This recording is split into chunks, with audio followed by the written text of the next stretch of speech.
immediately. Excellent. Okay, in that case, then I just say welcome to everybody, and certainly welcome to our colleagues from Fosse House.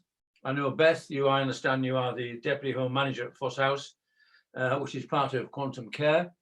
And you're going to tell us, many of us are looking for, I see Lucy's joined us. Hi, Lucy, good to see you. And Lucy's our Vice President. And you're going to tell us a little bit, Beth, how to choose a care home. Well, that's going to certainly be very, very suitable comments for people in my age group, I can assure you. So it'll be very interesting to see where you come from on that and give us some advice. So in that regard, Beth, over to you. Lovely. Okay, so we are going to quickly introduce ourselves, if that's all right with everyone, just so you know. The floor is now yours totally. Lovely. So we all play very different roles within the home. So I'm the deputy manager, so I very much support the home manager here with kind of the daily running and organisation of the home. Then I'll introduce you to, this is Emily. Hi, I'm Emily. I'm one of the care team managers. So I help the running of one of our 6 units within the home. And I manage the staff on that unit and deal with the care plans of the 15 residents that live on that unit. And I'm also an in-house trainer as well. So I've been trained by our head office staff and external professionals so that we can train our staff in-house, which is really helpful. And it has been, especially during the pandemic.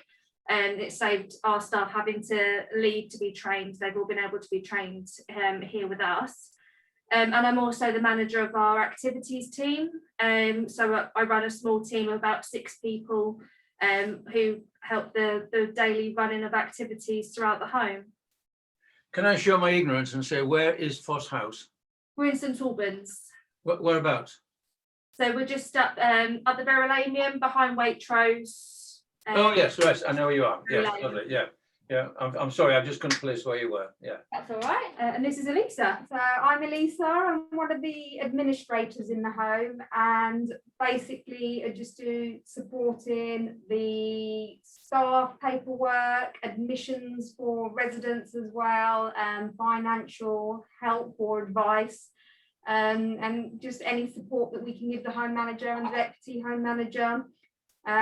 Lots of answering the phones and helping to show prospective clients around as well, and hopefully answer any questions that anybody might have. Lovely, thank you very much. Perfect. So what we've kind of done today is we've just kind of really just had a chat together, and we've put a list of all the things that we feel make it just, obviously we won't speak on behalf of any other care home. I'm only going to speak on behalf of kind of Fosse and my experience here. But just basically what we offer as a home, and perhaps all the things that I would say to loved ones or friends or family looking for a care home, the things I would say to them if I was showing somebody around, and just, you know, giving information on what we offer. And yeah, basically how I would normally sell Fosse House to somebody, just to try and show, you know, the amazing stuff that, you know, I'm sure that everybody can appreciate and understand that, you know, in the media, care homes don't always get good publicity, sadly. You hear all the negative stuff rather than the amazing things that go on, because there is so much good that happens, but you don't get to see that. So hopefully after today, we'll be able to give you a different, maybe perhaps stance, not that anyone I'm hoping has a negative view on care homes, but just to show what we do here. And then if there is any things that you guys feel that you'd want from us after today, for example, any pictures and things like that of just the activities that we do here, I'm more than happy to ping those across to you guys, just so you can get a proper feel for what we do at Fosse. Okay, so do you want to do it? I don't mind. Okay. Do you want to touch on that one? I think that's most important. So from more of like an activities point of view, we do offer a really wide variety of activities for all of our residents, and as you can probably appreciate, we've got a lot of residents with quite high abilities and residents that are more towards the later stages of their health, so we have to sort of cater for everyone's needs, and we do that here, especially through the later part of people's health and their dementia, with our Namaste care. So we've got a specific lady who works here, her name's Julie, and she's a holistic therapist, and she focuses solely on namaste care and very much on sensory, sight, sound, touch, taste, works very much on a one-to-one basis with residents that haven't got maybe as much ability as those who live within the rest of the home. And it's especially useful for people with Parkinson's, people with cognitive impairment that maybe can't do as much in everyday life, but would still benefit from that one-to-one activity sort of thing.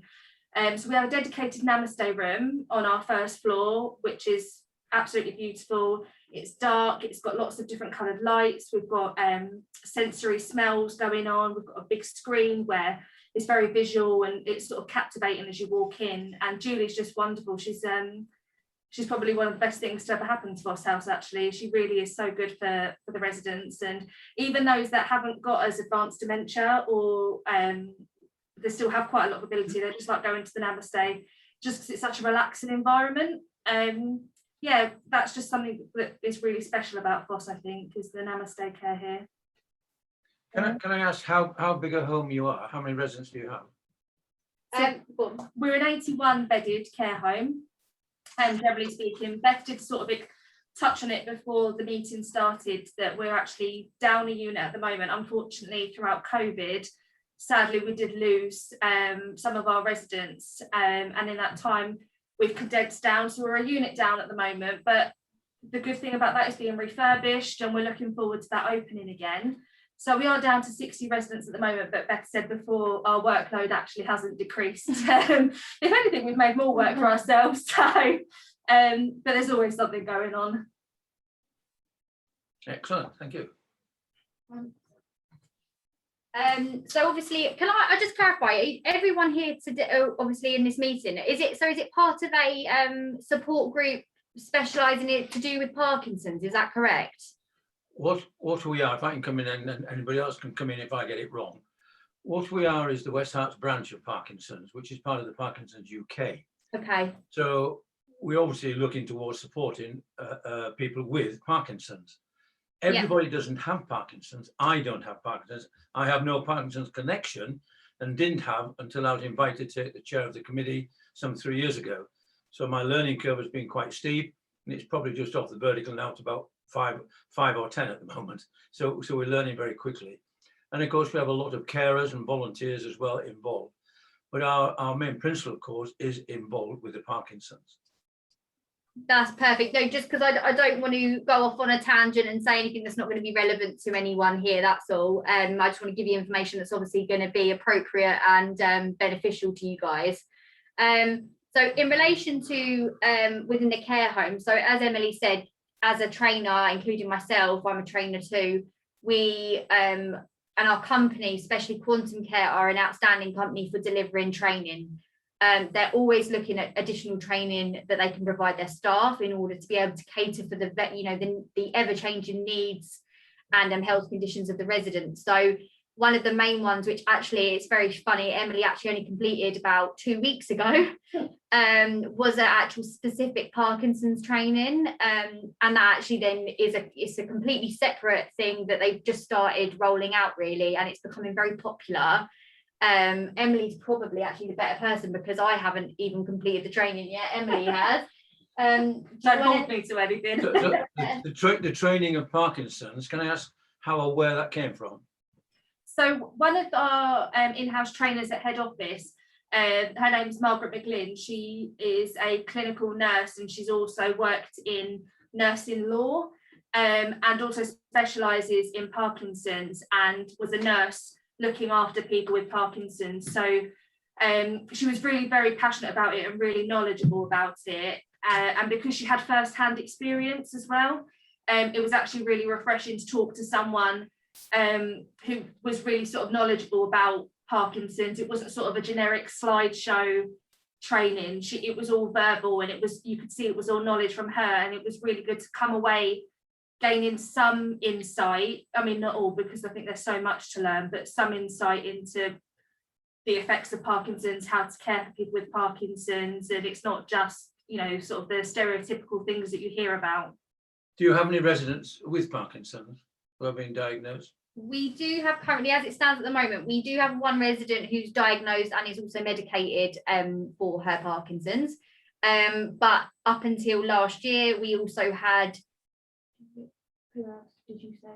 It's about 3 or 4. We had about 3 or 4 just in the last couple of years who we've had living with Parkinson's. And obviously it sadly can sometimes come hand in hand with people's dementia as well that we have living here. But all the training, say like Emily said, she's done the specific Parkinson's training. But what we also train as part of our medication training, which I specialise in teaching, is we definitely go over time-specific drugs, which obviously I'm sure people obviously with Parkinson's or caring for somebody with Parkinson's knows that how critical those medications are, that they're administered on time and at those times of the day. So that's something that I really kind of push with the staff when I deliver my medication training, because it's so important, and it's so important as well for the residents in order for them to make the most out of their day, because we found, you know, if somebody wasn't to receive their meds when they're supposed to, it can affect their whole routine, their whole day, their eating, their mobility, everything. So it's something that we're quite passionate and we're quite you know, we take very seriously here, and it is drummed into the staff of how important it is, and the staff who are medication trained on, you know, they go through quite a tough if you like, you know, an actual training process. Not only do they do theory, but they do practical as well, and if they're deemed to not be obviously competent in carrying out that medication round, they obviously wouldn't be allowed to proceed to be a medication giver. So yeah, we try our hardest to make sure that the residents are all of their needs are being catered for, and not only that, but we have an understanding of the conditions and the importance of the medications in which they're being given as well. So it's yeah, it's very important to us. What I should have perhaps also mentioned was that within our West-Herts branch, we are formed of 3 groups. A group in Watford, which is chaired by Rose D'Souza, a group in Hemel Hempstead by another lady, and a group in St Albans, which is chaired by David Stanfield, whom David is with us here tonight. And I just wondered if your current resident who has Parkinson's, if they are involved with our branch at all, or through David at St Albans, or get involved with the things we offer. Is it something you want to come in on, David, or shall we let Beth just answer?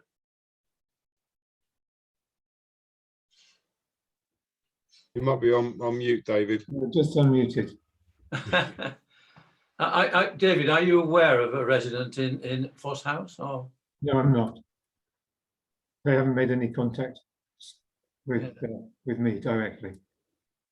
I just wondered if it might be beneficial to your Parkinson's resident there to be involved with us, to all the things which we do as a group, or the individual group members do, in terms of exercising, singing, dancing, all the things that are necessary for somebody with Parkinson's. These may be things you shall be doing in the care home, but this is specifically to those with the dreadful condition of Parkinson's. Absolutely. I mean, it's definitely something that we can obviously look into, and also bear it in mind for future residents who come into the home. But it's not something we currently have in place. However, like you said, we really work extremely hard to cater for everyone's individual needs as the individual in which they are. As Emily said, you know, it doesn't matter what kind of needs they've got, however high or low. Everyone's kind of given the same opportunity to take part. So we do a lot of singing, a lot of dancing, all those things you've just mentioned are all stuff that would be incorporated into ladies' daily care anyway. So yeah. Can I ask a question? If you how many homes do you have in Hertfordshire? In Hertfordshire, oh, I wouldn't know in Hertfordshire. Basically, our homes are across Hertfordshire, Bedfordshire, and Essex. As a whole, at the moment, we've currently got 24, with 2 currently in the process of being built. So that'll bring us back up to 26, which we previously had. Because what I was thinking is that if you've got enough members, if you've got 1 member in your home and 2 members in another, if you add them all together, you maybe get 10 or 12, and it might be a way of, you know, just engaging them with Parkinson's West-Herts if they're in the right kind of place, and if it works. Yeah, 100%. logistically possible to do that, might be an interesting thing to do, perhaps. Absolutely, yeah, I'll make a note of that now, and we can we'll definitely discuss this, I think, won't we? Yeah, definitely. Good.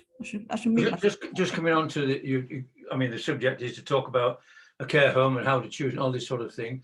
How do your residents select you guys? How do they select it, or do you select them, or? So, I mean, generally speaking, we've been very fortunate that a lot of our clientele comes from word of mouth. We had a really great CQC inspection back in 2018, where one of the 5 key areas we got outstanding, and that brought in quite a lot of clientele. And we also, before COVID, we had a day centre that was running 5 days a week, and quite a lot of our clientele also come from our day centre. So I think getting new residents before COVID, it hasn't been something that we've ever struggled with, because word of mouth generally seems to get people into Fosse House. But we always do recommend to people inquiring over the phone and things to come and have a look, because, you know, we just think you can really get a feel of Fosse House when you're here. You can talk the talk and you can say how wonderful a place is, but I think until you actually come into Fosse, you always, at the end of every sort of show round we do with families, people always seem to think, you're such a family feel home, you know, we've got so much to offer and so much to give, and it's sort of, you can spend hours just streaming off things that we do here and how nice it is, but until you're actually here and actually see it, that sort of sells it for us. And I don't think that's ever something we've really struggled with, is it? Is getting people here. I would definitely as well probably basically kind of repeat really what Emily said, but in terms of, I would say to anybody, and I can say on personal experience, when I was looking for a care home for my I found that when you walk into any building, I think when you walk into Fosse, I say I'm only speaking, I'm trying not to sound biased, but you get a feel, you get a thing. If I could picture my mum or my dad here, or my nan or my granddad, then this is the place, then it's not a bad place to be. And there is, you know, they're making all these wonderful, these beautiful brand new homes across not just Quantum, but all other care companies. And they're stunning, these homes. They're very modern.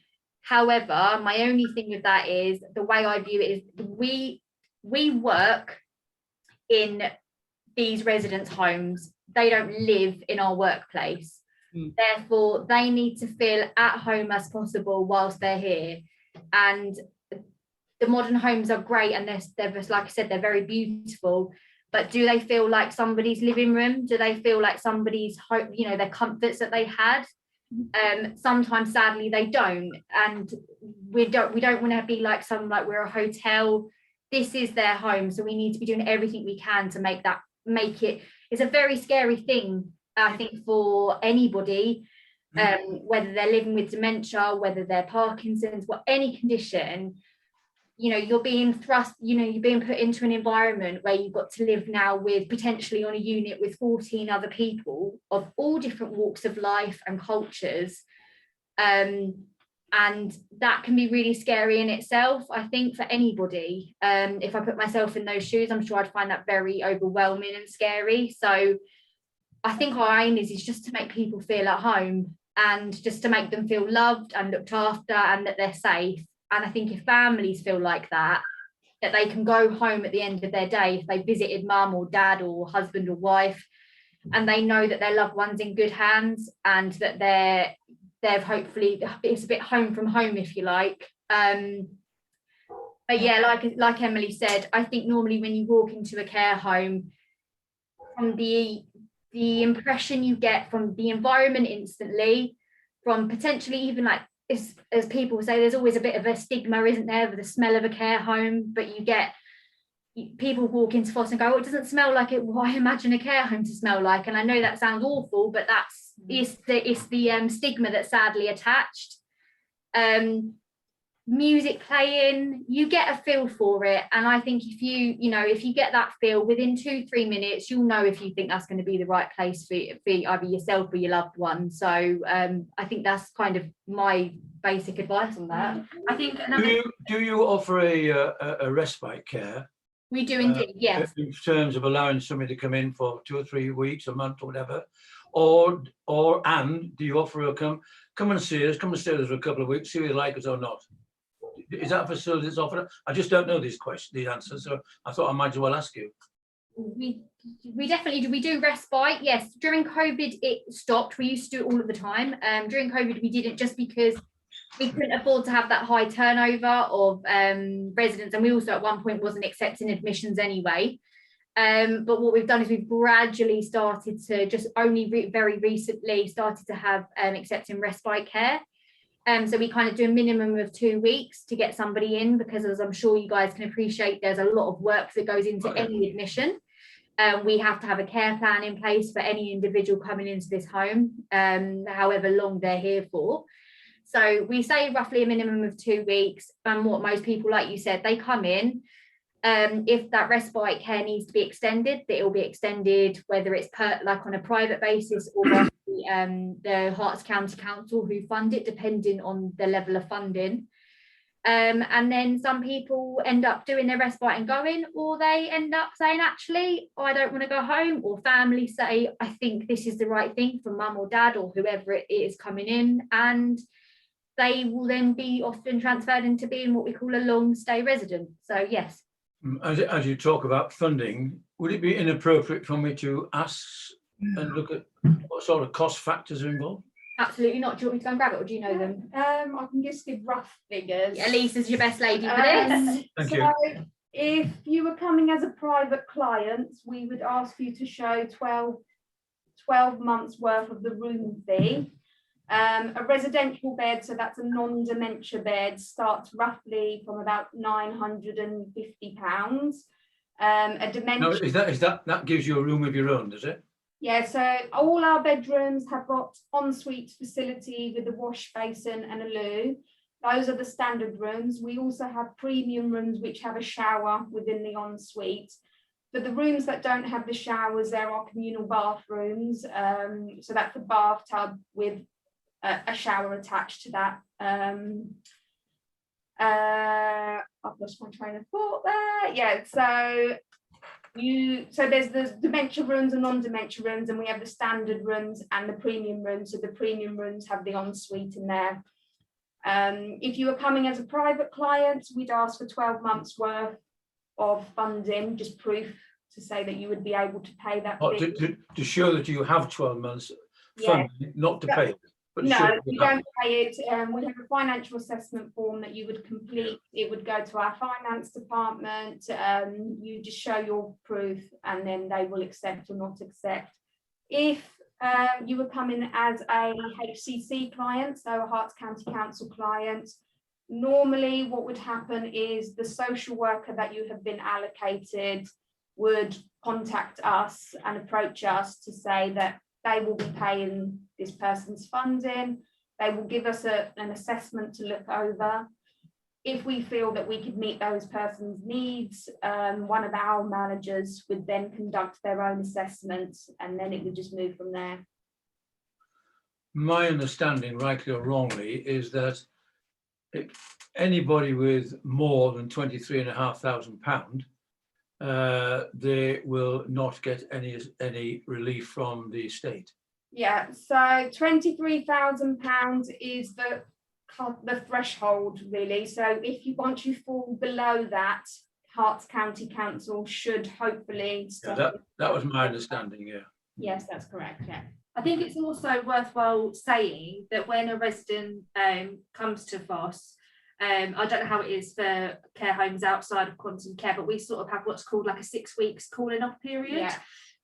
So after the first initial 6 weeks have passed, this is sort of for looking at a long stay resident.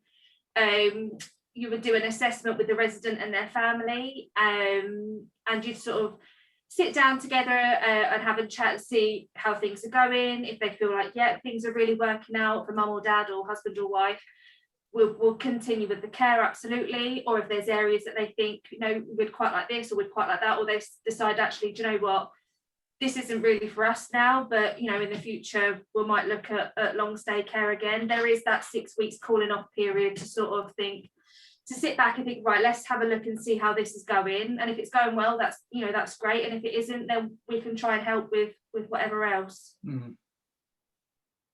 That's very informative. Thank you very much.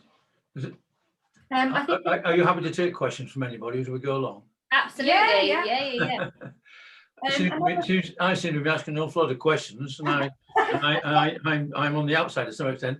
Anybody else wish to come in and speak to Beth and Emily? Can I ask the ladies, do you have things like exercise classes for residents and entertainment evenings? Yeah, so a couple of our activity workers specialise in something called which is specialist exercise. It's really fun. It includes sort of props and things like that. And it's really interactive for residents of all different abilities. And I'm also a reps level 2 exercise trainer as well. So I've done some training with externally. So sort of on a more one-to-one basis. Coming in. So for all that, those sort of things, yeah, we do cater for exercise classes and things. Getting people back up on their feet is something that we're really good at, I hope. We also have a pub night on a Wednesday. So That sounds a good idea. the residents do enjoy that.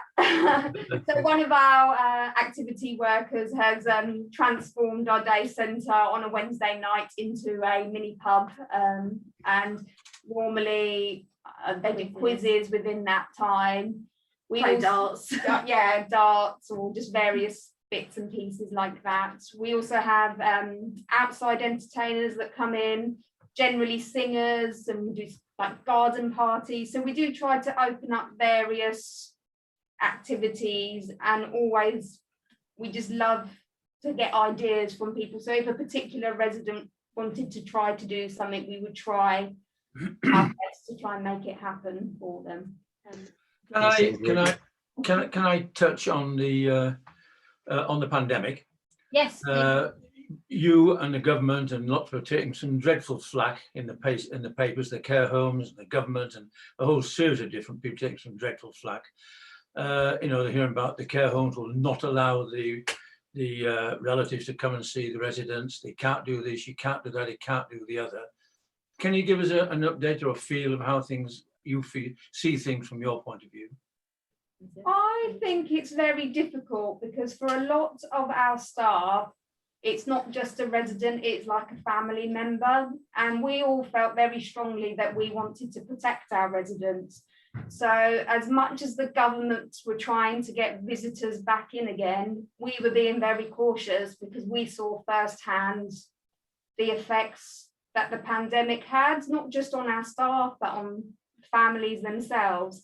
So for us, it's not that we didn't want visitors, we just wanted it to be slower because we knew COVID was still there and it still is here. So it's just something that makes us feel we just want to be cautious.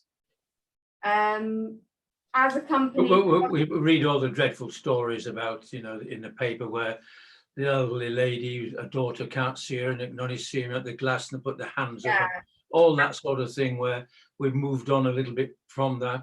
They've been tested twice and they're perfectly okay, the residents perfectly okay, etc.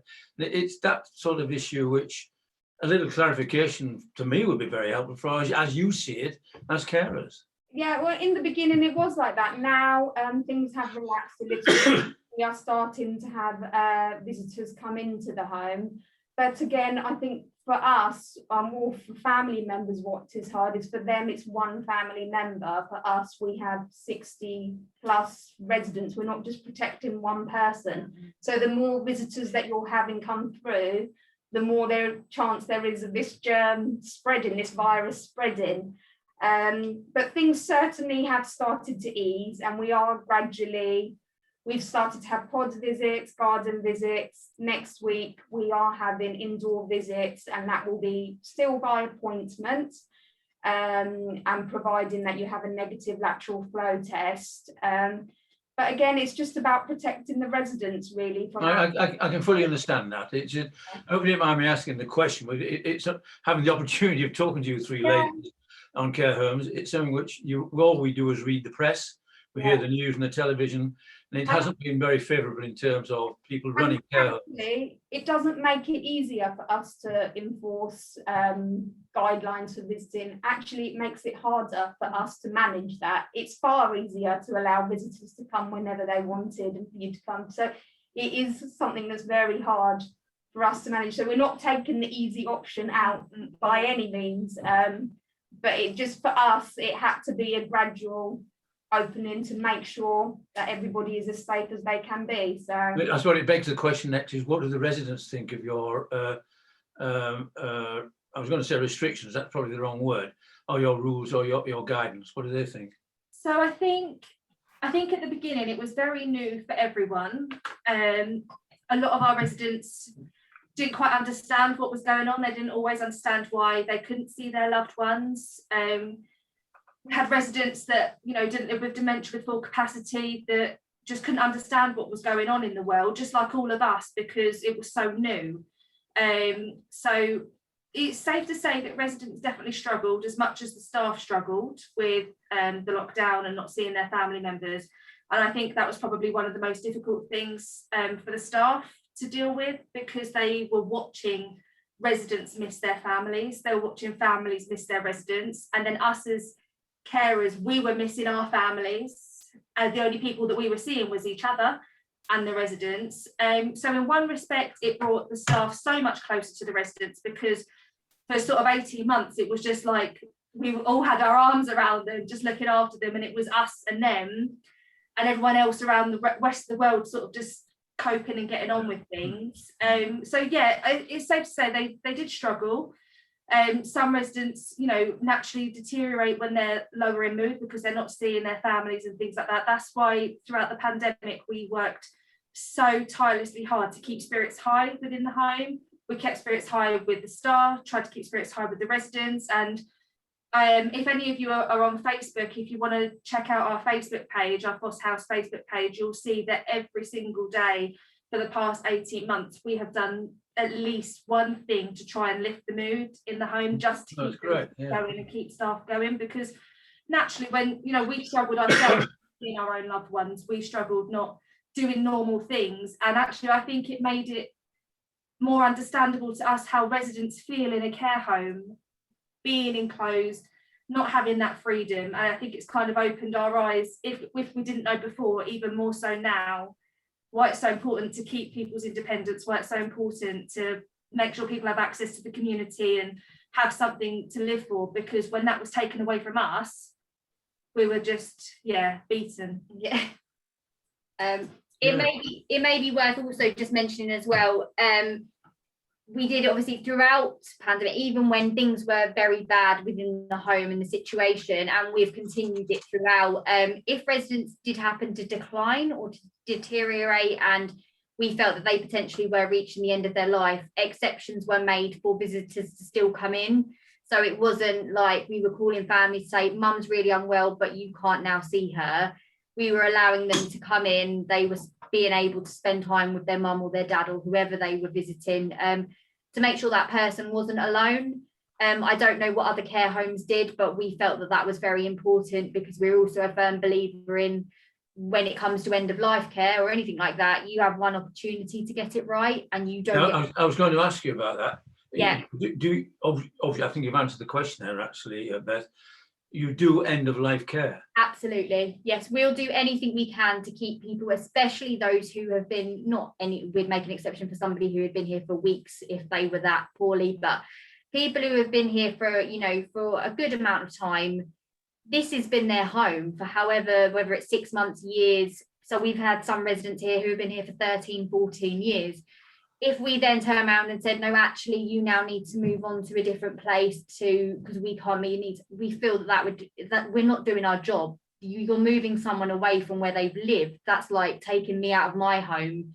So we do absolutely everything we can for them to be surrounded by people who know them, who love them, and who can give them that best possible care. We liaise with doctors, nurses. We don't obviously have nurses on site due to the fact we're not a nursing home, but we have nurses who we have a great relationship with, who are at the end of a phone, you give them a call and they're with you within sometimes 15, 20 minutes, depending on their workload. But our staff go through quite a lot of training to know signs of somebody if they are reaching the end of, the end stages of their life. And we do everything we can to keep somebody comfortable here. So that's. I'm led to believe, rightly or wrongly, the average length of stay in a stay home is about 2.5 to 3 years.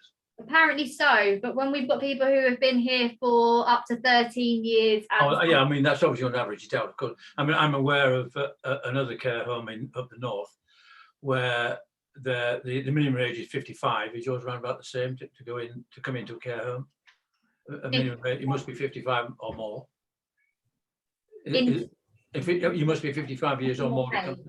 Yeah, we don't have anyone here, sadly. We don't have anyone younger. We've got a very young lady who, sadly, she's 56. She's our youngest resident. She's a year above 55 then. So other than that, everyone else living here currently is kind of from 70 onwards. I know the care home I'm speaking of in York. My father was in this particular care home. And I know when I was visiting, they had a married couple who had gone in when they were both 55. And they're up into their 70s, 80s then. So they've lived almost all their senior years in this particular care home. Yeah, we are able to cater for, it all comes down to each care home it's on their insurance as a company, but we had ours adapted in order to cater for the lady coming in. So you just have to have amendments made, which can be done through, we just contacted our head office because we were keen to support this individual. And they made the amendments and we got this lady in and she's been with us ever since. So yeah, we do what we can. So if I, at my advanced age of 92, what should I be looking for to come into a care home, to your care home? What should I be looking for? What is it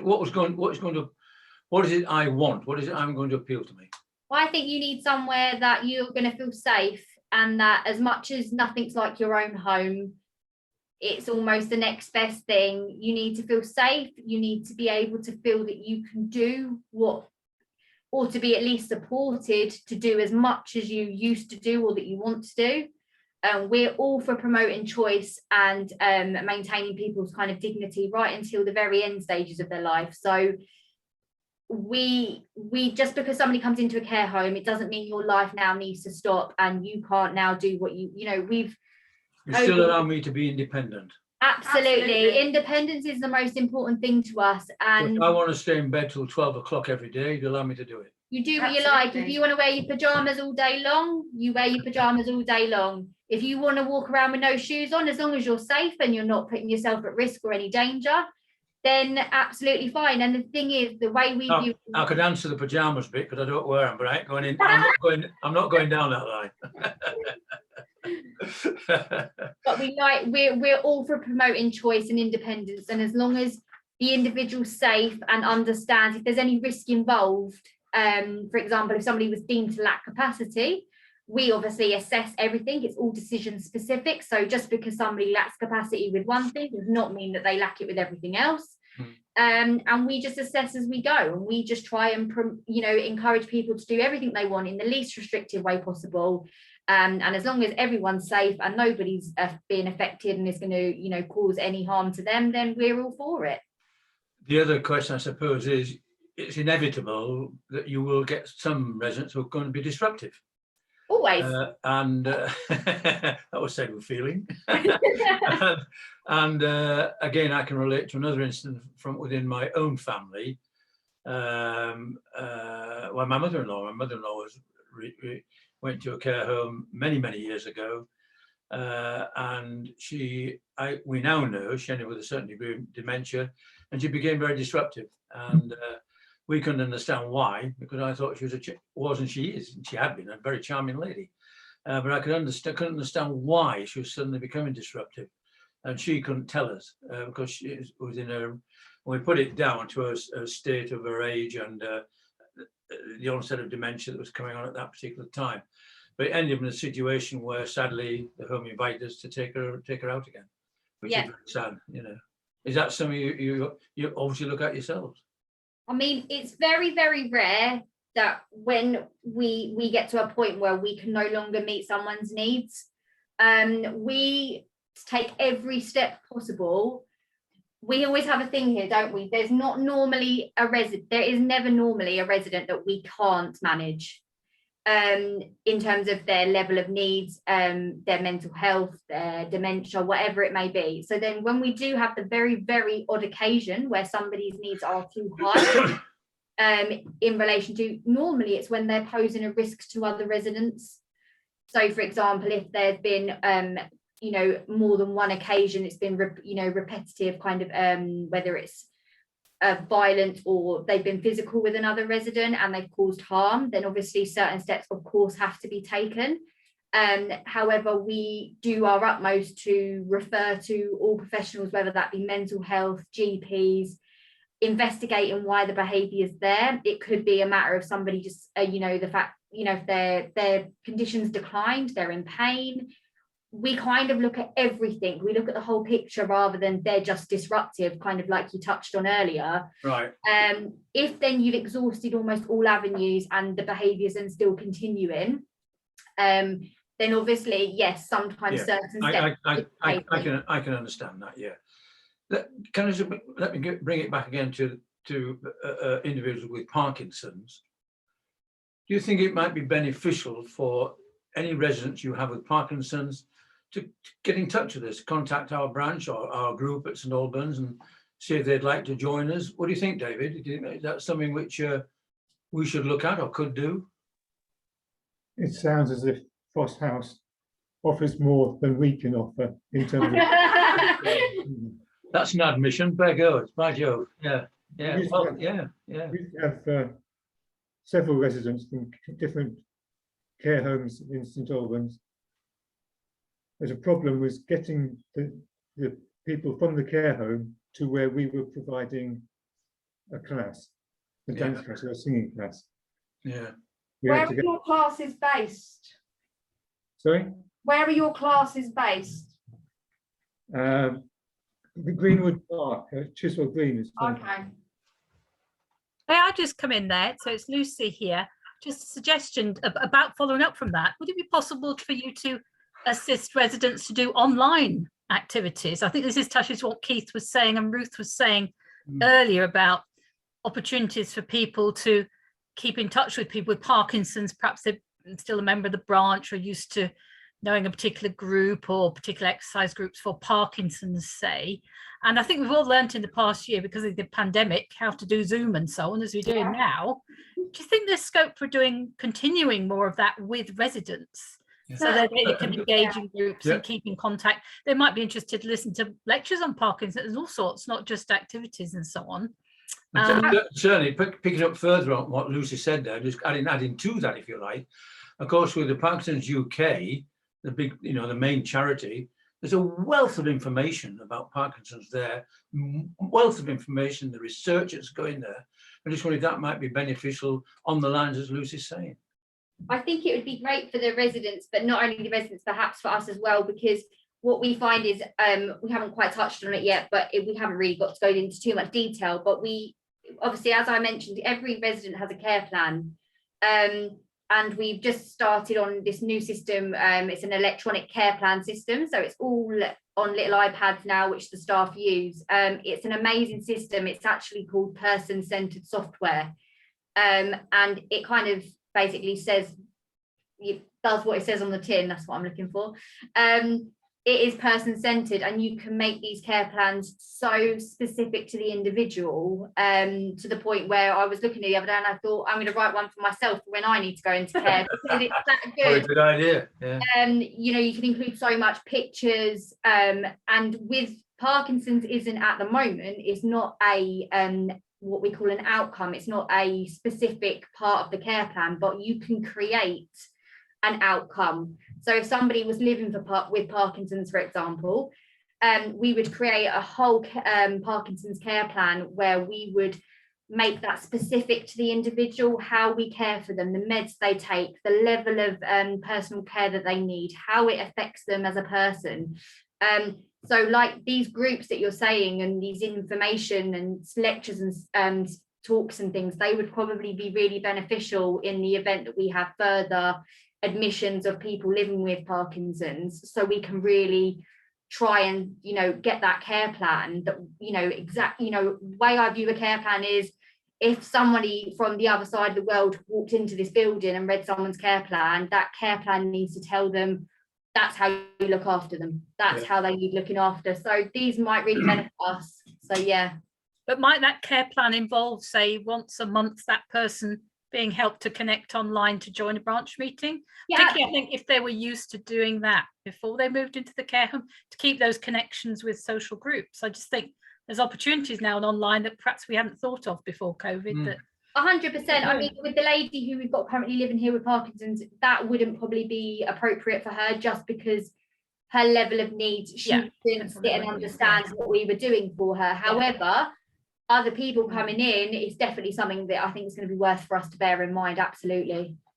Good. No, that's fine. That's great. Thanks, Lucy. That's really good. Yeah. Well, we coming up to just gone 10 to 8, coming up to 5 to 8. Is anybody else, any other questions from anybody? I see David Jones. I think David, you want to come in, please do. I missed some detail. When you said £950, was that a week or a month? It would be a week. Right, thank you. Yeah.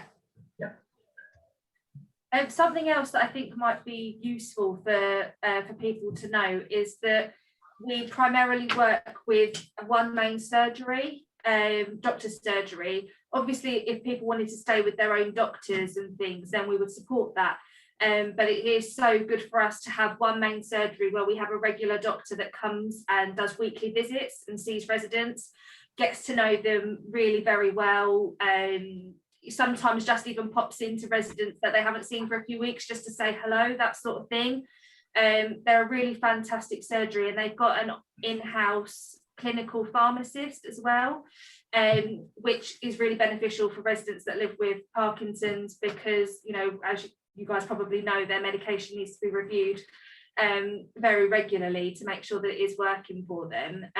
But the surgery that we work with, they're really responsive, they're really good within the home. They, you know, they'll come to us at a drop of a hat, they'll pop in and do out of hours calls if we need them to, and that it just really benefits us and benefits the residents. But like I said, if residents did want to stay with their own surgeries, then we would support that. The only thing we sort of say is, if their surgeries are out of area, their GPs are sometimes reluctant to visit because they have to travel quite far. But we will always advocate for our surgery, because they're just, we can't praise them highly enough. They're so good for us here. Can I just go back to the cost factor again? I missed that. £950 a week, call it 1,000. That's £42,000 a year. That sounds a lot of money to me. I mean, we're all inclusive care at the end of the day, and it is a lot of money, agreed, but it's 24/7. We have staff here all of the time. All of the food is prepared on site. All of the laundry is done on site. We've got so many activities that go on. We've got an in-house cafe. We've got animals and things. We've got so much going on for the residents, and £1,000 a week is a lot of money.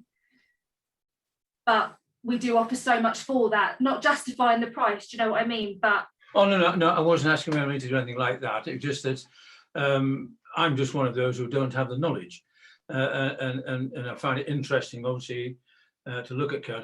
As I said earlier on, my father was in a care home, but that was something totally different.